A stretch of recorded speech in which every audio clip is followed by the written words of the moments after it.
빚을 내서 투자했던 부분들에 있어서 반대 매매가 나오는 부분들이 상당한 영향을 주지 않는다는 생각. 신용 물량이 시장에 영향을 주는, 증시에 영향을 주는 수준은 정점을 통과한 것이 아닌가. 경기 침체에 대한 부분들도 상당 부분 선반영했다고 본다면 좀 환율 변수가 가장 중요하다고 생각을 하고 있고요. 한국 시장을 좋게 보기 때문에 들어온다라기보다는 쭉 훑어보니까 너무 많이 빠졌다.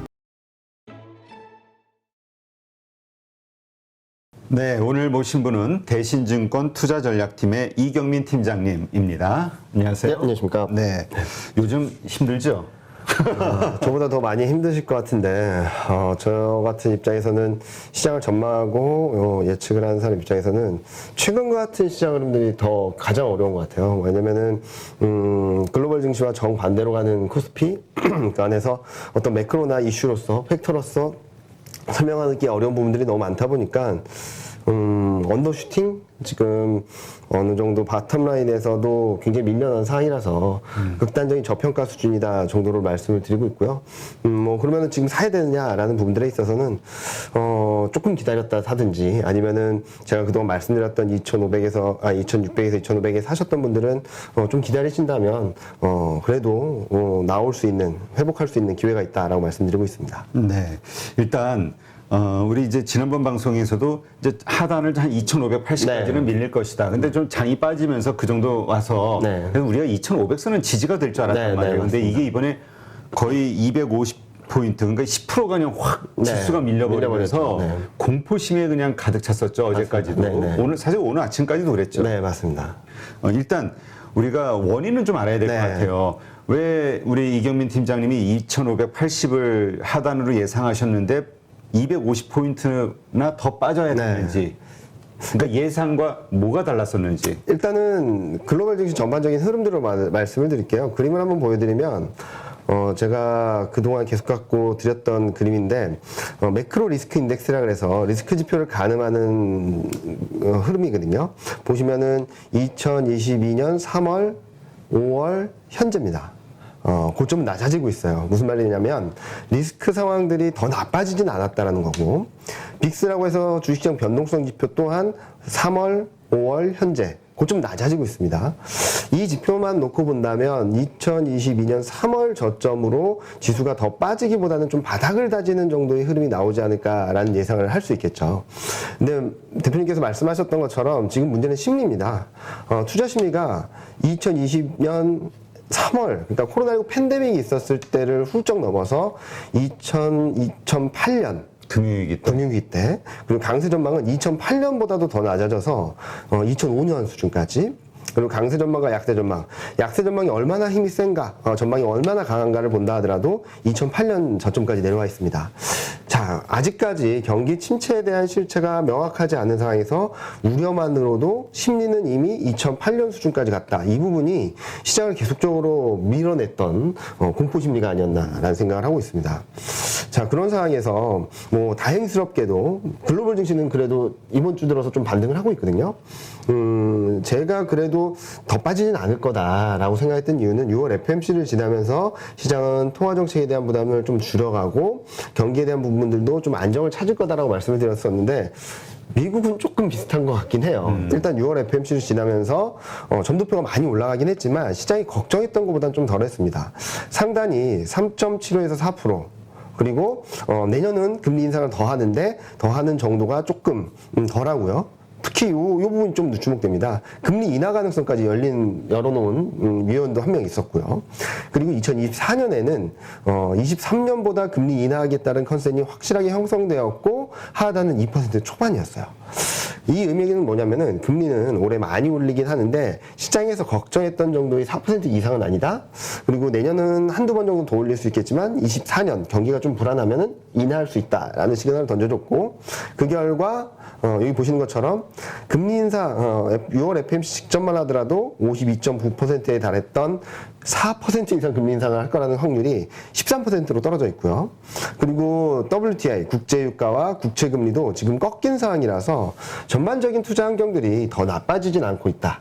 그래서 나스닥이나 전반적인 증시들은 반등을 하고 있는 그림을 보여주고 있죠. 어제 종가 기준으로 이번 주 나스닥은 4%대 상승을 하고 있는데요. 여기에다가 또 최근 특히 어제 같은 경우는 좀 눈에 띄는 변화가 있었어요. 뭐냐면은 PMI가 되게 안 좋게 나왔거든요. 유럽도 안 좋고 그렇죠. 미국도 안 좋게 나왔는데 근데 증시는 반등을 했습니다. 그러게요. 불안해하고 두려워는 하는데 네. 그가 예측이 안 돼요, 요새는. 네. 그러니까 이것도 심리적인 변화라고 생각을 하는데요. 말씀하셨듯이 어떤 펀더멘탈 이유로 떨어졌다고 한다면 이게 좋아지면 올라갈 겁니다라고 말씀드릴 수 있겠지만 시장 환경이 그렇게 나쁘지 않았음에도 불구하고 공포의 심리가 가격과 여러 가지 매크로 변수들 간의 악영향, 그러니까 악순환의 고리가 형성되면서 더 나빠졌던 거거든요. 그래서 지금 현재 시점에서는 경제 지표가 나쁘게 나온다 그래서 시장이 폭락하는 게 아니라 오히려 우리는 경기 침체까지 반영을 했었는데 그래도 확장 국면이네 아직은. 그리고 이렇게 경기가 빠르게 둔화되면 유가나 이런 수요가 좀 약해지는 거 아니야? 물가가 진정되겠네? 이런 기대를 하는 것 같거든요. 특히 그림을 한번 다시 보여주시면 요 밑에 그림인데요. 경제지표 서프라이즈 인덱스라고 해서 경제지표가 얼만큼 잘 나왔냐. 잘 나올 땐 이렇게 올라가고요. 예상보다 못한 경제지표가 나올 때는 내려갑니다. 보면은 여기 바닥권에 와 있어요. 미국도 중국도 쭉 보시면은 2010년 이후 최바닥권 가장 낮은 수준 레벨이거든요. 코로나 때를 빼고는. 자, 이게 무슨 의미냐? 경제에 대한 눈높이가 많이 낮아져 있다는 의미예요. 그래서 웬만한 경제 지표가 안 좋게 나와도 시장이 충격을 받기보다는 그 정도 우리 걱정했던 것보다는 좀 안 나왔네 정도로 넘어가는 모습을 보여주고 있고요. 경기 침체에 대한 부분들도 상당 부분 선반영했다라고 본다면 지금 시점에서는 경제 지표가 나쁘게 나온다기보다는 금리라든지 유가라든지 인플레이션에 대한 영향을 줄 수 있을 만한 팩터들이 어떻게 움직이느냐가 좀 중요하다고 생각합니다. 그럼에도 불구하고 국내 증시는 대폭락을 했습니다. 자, 여기 보시면은 빨간색이 이번 주 수익률입니다. 보시면 나스닥, S&P 500, 뭐 다우, 인도, 포르투갈, 홍콩, 인도네시아, 뭐 일본, 헝가리 이런 나라들은 다 플러스였고요. 나머지 나라들도 보합권이거나 마이너스가 나와도 1, 2% 정도였는데 코스피는 어제 종가 기준으로 5% 넘게 폭락을 했고 코스닥은 10% 넘게 폭락을 했습니다. 자, 이게 왜 그럴까? 아무리 한국만의 이유를 찾자고 해도 찾기 쉽지 않더라고요. 그러니까 이게 알 수 없어요. 네. 그러니까 답이 없어. 외국인은 그냥 계속 팔고. 네. 근데 그 포인트 중에 하나는 저는 반대매매라든지 신용융자, 그러니까 빚을 내서 투자했던 부분들에 있어서 반대매매가 나오는 부분들이 상당한 영향을 주지 않는다는 생각을 하거든요. 아직까지 어제자 데이터가 나오진 않았습니다. 한 이틀이 걸리기 때문에 어제자 데이터가 나오지 않았음에도 불구하고 지난주부터 이번 주 5거래일 동안 매물이 나온 게 1.7조. 코스피, 코스닥 합쳐서. 자, 그런데 재밌는 부분 중에 하나는 월요일하고 수요일에는 외국인이 이를 적극적으로 활용했습니다. 아침에 나오는 게 보이니까 미국 증시와 상관없이 장 시작과 함께 선물을 2,000계약 매도를 했어요. 바로. 그러니까 월요일에도 반등을 하는 듯하고 바로 밀려버렸거든요. 외국인 선물이 2,000계약 나오니까 거기에 반대매매 나오고 외국인이 매도를 하면 금융투자 쪽에서 그러니까 선물과 현물의 차익 거래를 하는 쪽에서는 선물이 갑자기 매도가 나와서 훅 떨어지면은 선물은 싸지고 현물은 비싸지잖아요. 그러면은 선물은 사고 현물은 파는 프로그램 매도가 나오고 또 매도 계속 매도가 쌓이다가 오후장 들어서 이제 외국인이 걷어들이기 시작합니다. 투자자들이 걱정되고 심리적으로 불안하고 매물이 계속적으로 출회되는 과정에서 외국인은 선물을 월요일에는 8,000계약까지 팔다가 한 800계약 정도로 줄였고요. 한 7,000계약을 수익을 확정하고 떠났죠. 수요일에는 한 6,000계약 팔다가 한 500계약, 마이너스 500계약으로 줄이고 떠났습니다. 근데 어제는 좀 특징적이었던 게 외국인이 현 선물을 매수했는데 개인 투자자들의 매물이 엄청나게 출회되면서 증시가 계속적으로 부진했거든요. 네. 그런 것들을 봤을 때 지금 현재 시점에서 확실하게 저점이다 또는 신용 물량이라든지 이런 것들이 다 나왔다라고 말씀드리기는 어렵겠지만 어느 정도 정점 신용 물량이 시장에 영향을 주는 증시에 영향을 주는 수준은 정점을 통과한 것이 아닌가라는 생각을 조심스럽게 하고 있습니다. 요 그림을 한번 보여드리겠는데요. 요 위의 그림은 5거래일 누적을 해서 신용잔고가 얼마나 감소했는지 2010년 이후를 봤더니 2018년에도 그랬고 2019년에도 그랬고 1년에 한두 번씩 꼭 있었더라고요. 요번에도 금액 기준으로 본다면 거의 저점권에 와 있다. 코로나19 때를 제외하고는. 그리고 그 다음 페이지를 한번 보여드리면 이건 뭐냐면은 시가총액 대비 신용잔고가 얼마나 감소했는지를 본다 하더라도 거의 저점권에 와 있다. 그리고 거래 대금 대비 이게 저는 좀 영향을 많이 미쳤다라고 생각하고 있어요. 왜냐면은 거래 대금이 굉장히 높은 상황에서 시중 잔고만큼 나와도 소화를 할 수 있는데 지금 거래 대금이 많이 줄어들어 있거든요. 그래서 보시면은 2021년 이후 최저치까지 떨어져 있었습니다. 이게 10%가 넘었습니다. 그 전에 가장 낮았던 게 2020년 3월 23일이거든요.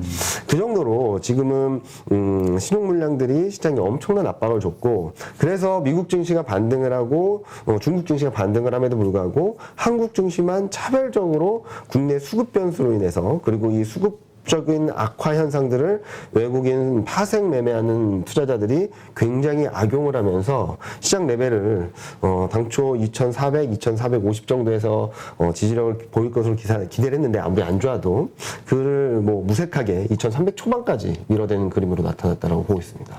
그렇군요. 그러니까 지금 그 신문에서 나오는 기사를 보더라도 고점에 물려서 20% 이상 손실을 보고 있는 네. 비투한 금액이 네. 8조 정도 된다. 뭐 이런 게 신문 기사에 나오더라고요. 계속 나올 겁니다. 그 정도. 그러니까 제가 지금 말씀드리는 것은 시중 물량이 모두 나왔기 때문에 끝났다라고 말씀드리는 건 아니에요. 여기서 더 떨어지게 된다면 남아있는 신용 물량이 계속적으로 있을 거거든요. 더 커질 거거든요. 왜냐하면 내려가는 만큼 마이너스 20%의 계좌들이 더 많아질 그렇지. 테니까요. 점점. 근데 그러니까 이 8조라는 건 이미 20% 마이너스가 난 금액이고 네. 이거 말고 18%, 15%, 10% 이런 신용 물량들이 더 있으니 네. 그것까지도 하면은 더 커진다. 네. 그래서 만약에 여기서 바닥을 잡고 지수가 안정이 되고 반등을 하게 된다면 8조 원이라는 물량, 이 정도가 될지는 좀 봐야 되긴 하겠지만요.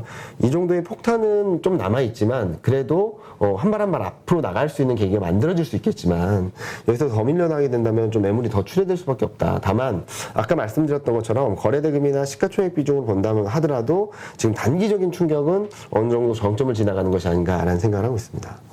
그렇군요. 네. 자, 그렇다면 아까도 얘기하셨지만 우리 이 투자 심리가 지금 이게 버티다 개인들이 이제 못 사잖아요. 네. 무서우니까. 네. 그리고 사면 물리고 네. 이게 반복이 되다 보니까 이 공포 심리, 투자 심리가 완전히 얼어붙었는데 이거는 언제쯤 돼야 이게 풀릴 수 있을까요? 일단은 다행스러운 것은 글로벌 전반적인 증시 분위기는 더 나빠지지 않고 조금씩 안정을 찾아가고 있다는 건 좀 긍정적이라고 볼 수 있겠거든요. 특히 경제 지표들이 웬만큼 안 좋게 나와도 시장은 반등 시도를 하고 그동안 시장을 괴롭혔던 채권 금리 유가가 안정을 찾으면서 좀 반등, 저가 매수 세력이 들어오고 있다라고 생각을 하고 있습니다. 그래서 아마도 다음 주쯤 지나면은 미국 1분기 GDP 발표가 있을 거고요.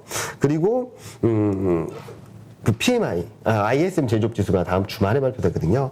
그리고 그 다음에는 뭐 고용 지표라든지 이런 것들이 발표될 텐데 이런 경제 지표들을 확인하면서 아마 많은 분들이 그리고 거의 경기 침체까지 이미 약간은 선반영한 투자 심리가 아직까지는 경기 침체까지는 아니겠구나. 우리가 너무 걱정을 많이 했나라는 생각을 하게 된다면 시장의 심리도 좀 안정이 될 수 있다고 생각을 하는데요.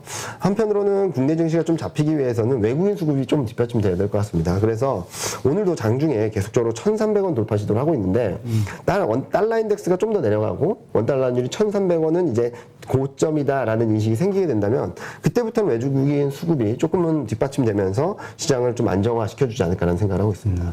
결국 이제 우리가 얼마나 불안해하고 뭐 이런 것들 우리가 일단 그 수급이 좀 좋아져야 되는데 네. 요즘 보면 약발이 안 받잖아요. 나스닥이 올라도 우리는 빠지고 그쵸. 뭐가 좋아도 우리는 빠지고 네. 중국 증시가 올라도 빠지고 그러다 보니까 우리가 오르는 거에 대한 확신이 좀 필요한 것 같아요. 투자자들 입장에서는. 네. 그게 뭘까? 그게 이제 얘기하신 대로 뭐라고 해야 될까요? 미국 시장의 연속되는 상승? 이게 우리를 안심시키고 우리가 뭔가 조금 더 사게 만드는 요소가 될 것이냐?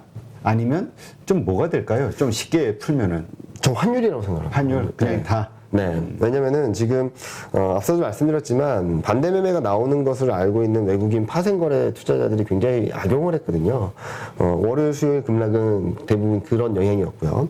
그렇게 본다면은 원달러 환율이 1290원, 80원대에서 1300원대로 넘어가는 과정에서 그런 흐름이 나왔다면 이제는 1300원 밑으로 내려가고 1280원 밑으로 내려간다라는 그림들이 나오게 된다면 그런 수급적인 악영향들을 환율 변수와 맞물려서 좀 흔들어 놨던 세력들이 좀 약해질 수 있고 오히려 원달러율이 좀 떨어지고 지금 다행스럽게도 달러 인덱스가 좀 내려가고 있는 상황이라고 본다면 그런 흐름들은 조금씩 가능성이 높아지지 않나라는 생각을 하고 있고요. 그리고 어제 같은 경우 그러니까 목요일 날 외국인 현선물 매수가 좀 강하게 들어왔습니다. 그런 부분들도 1,300원을 돌파하는 것보다는 당분간은 좀 안정이 되는 거 아닌가라는 생각을 하는 부분들도 좀 좀 트리거 포인트가 있어서 좀 환율 변수가 가장 중요하다라고 생각을 하고 있고요. 왜냐면은 여러 가지 글로벌 매크로 변수들도 있지만 지금 시장이 악화된 것은 글로벌 증시와 정반대로 완전히 왕따 당하다시피 급락을 한 데에는 국내 수급 이슈가 있다라고 생각을 하거든요. 그래서 원달러 환율이 좀 진정이 돼야 된다라고 말씀을 드리고 있고, 그러기 위해서는 이제 또 이제 7월 1일 날 발표되는 수출 데이터 좀 봐야 될 것 같습니다. 아마도 그렇게 좋지는 않을 거예요. 20일까지 역성장, 그러니까 마이너스다라는 얘기를 했었거든요. 그런데 이 부분은 좀 조업 일수가 줄었기 때문에 영향도 큽니다. 그런 전반적인 흐름들을 감안해 봤을 때 그보다는 조금만 덜 하다. 아직은 플러스다라는 그림만 보여줘도 시장은 이때 수출에 또 어느 정도 환율 변수에 영향을 줬었던 부분이기 때문에 굉장히 위축되었던 심리가 좀 안정이 되는 그런 그림들을 다음 주 중에는 좀 기대해 볼 수 있지 않을까라는 예상을 하고 있습니다. 네. 오늘 외국인들이 코스닥 그래도 한 3천억 정도 엄청 지금 한 2시 시점에서 네. 많이 샀어요. 네. 코스피보다 코스닥을 산 이유가 뭘까요? 너무 많이 빠졌기 때문이죠. 너무 많이 빠졌기 때문이죠. 오히려 코스피보다 네, 하긴 뭐 어제도 뭐 많이 네. 급락했었으니까. 코스피는 5%대 하락인데 코스닥은 10%대 하락이거든요. 장중 저점까지 감안해서 본다면 10% 훨씬 넘는 급락세를 보였기 때문에 일단은 지금 현재 시점에서는 한국 시장을 좋게 보기 때문에 들어온다라기보다는 쭉 훑어보니까 너무 많이 빠졌다. 그리고 원달러 환율 보니까 1,300원에서는 계속적으로 돌파하지 못하고 좀 밀리네. 그런 그림들이 나오면서 어제 그리고 오늘 같은 경우는 좀 저가 매수가 조금 들어오지 않나라는 생각을 하고 있습니다. 그렇군요. 자, 그렇다면 본격적으로 이 바닥을 찍고 올라가기 위해서는 이제 뭐 결국 외국인이 사주든 네. 뭔가 요소가 있어야 되겠죠. 네. 혹은 우리 모두가 인정하는 바닥에 대한 어떤 컨빅션이 있는 네. 시그널이 나와야 되겠죠. 시그널이 나와야 되는데 아까 말씀하신 그 환율? 네. 환율이 그러면 어느 정도 돼야 그런 시그널로, 왜냐면 지금 나오는 거 보니까 전에는 1200 한 80원, 90원, 70원 할 때도 요거 조금만 떨어지면 네, 될 거야 이랬는데 1300원 돼서도 또 이거 뭐 기도매매 같은 그러니까 도대체 얼마 정도 환율이 와야 외국인들이 이 가격대라면 우리 들어와야 돼. 그래야 우리가 예상 이렇게 볼 수가 있잖아요, 환율. 일단은 환율 1280원 밑으로는 내려가야 될 것 같아요. 1280원. 네, 근데 그렇게 보는 이유는 지난주까지 1280원, 90원 왔다 갔다 하다가 1300원 넘어서면서 이번 주에 그런 굉장히 불안정한 모습을 보여줬거든요.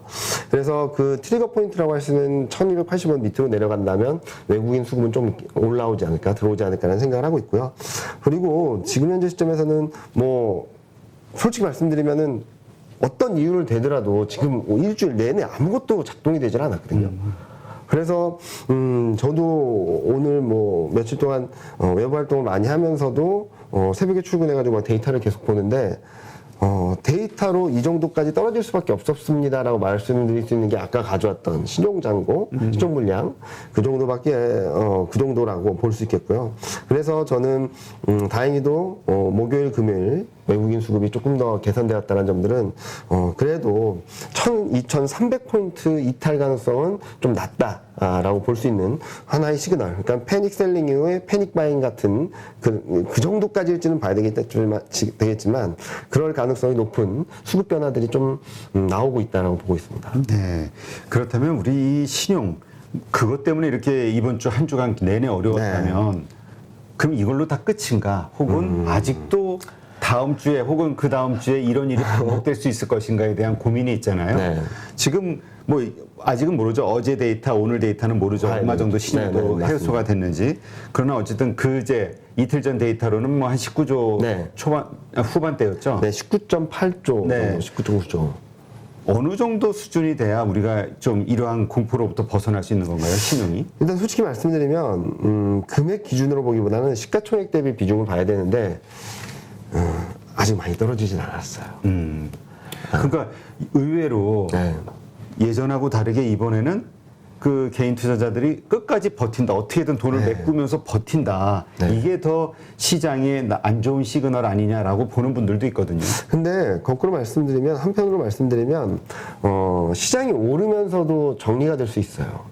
아, 그래요? 네. 그러니까 신용 잔고가 감소한다는 거지, 반대 매매가 어느 정도 일단락되고 이제 반등을 할 때마다 신용 썼던 것들, 레버리지를 일으켰던 것들을 좀 정리하는 수순으로도 들어갈 수 있거든요. 꼭 하락해야지 신용 잔고가 줄어든다는 것보다는 이번에 굉장한 공포감을 맛봤기 때문에, 당분간은 반등을 하는 과정에서도 반대 매매라기보단 레버리지 비율이 조금씩 줄어들지 않을까라는 생각을 하고 있고, 말씀하셨던 부분들은 어디까지 가야지 이제 진짜 끝나는 거냐, 빵이 되면 제일 좋겠죠. 아니, 별의별 얘기들 다 있어. 15조 정도만 와면 된다. 그쵸. 뭐 이런 얘기도 있고, 뭐 지금 상태에서도 올라갈 수 있다 얘기하시는 분들도 있고. 그래서 지금 레인지로 해가지고 신용잔고 비율을 이렇게 좀 가둬놓은 걸 보면은 아마 어제 것까지 반영을 해서 본다면 단기적인 바닥은 나왔을 것 같다는 생각을 하고 있어요.